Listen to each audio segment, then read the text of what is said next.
Equal pay for equal work seems like a very fundamental principle. If you're a woman and you do the same job as a man, you should receive the same pay.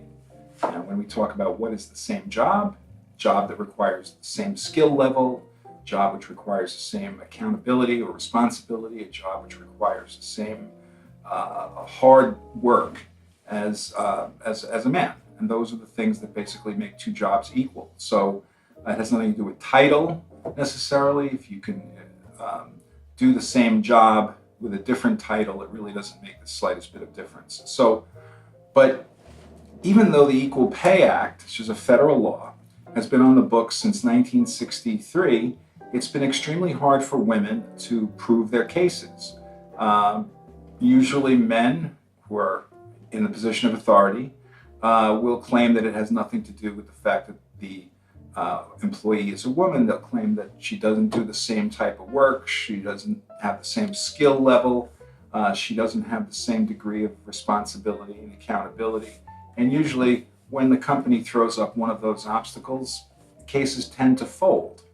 Another problem that always existed with the Equal Pay Act until recently was the statute of limitations. Statute of limitations is when you are required to bring a lawsuit within a certain time period. Under the Equal Pay Act, the law had been that the statute of limitations started to run when the inequity first began. So let's say if you're working with somebody and the guy next to the next office to you does the same job as you, has the same skill, same accountability, but you don't know that he's making 25% more than you are. That goes on for years. You're out of luck because you didn't bring a lawsuit within time. Now, the law is that the statute of limitations runs from the time when you find out that the guy next door to you actually makes 25% more than you do. So this was called the Lilly Ledbetter Act. It was signed into law by President Obama. I think it was one of the first laws that he signed. And it makes it possible, at least, for women to bring these kinds of cases, but they are still difficult given the way most corporations seem to be structured.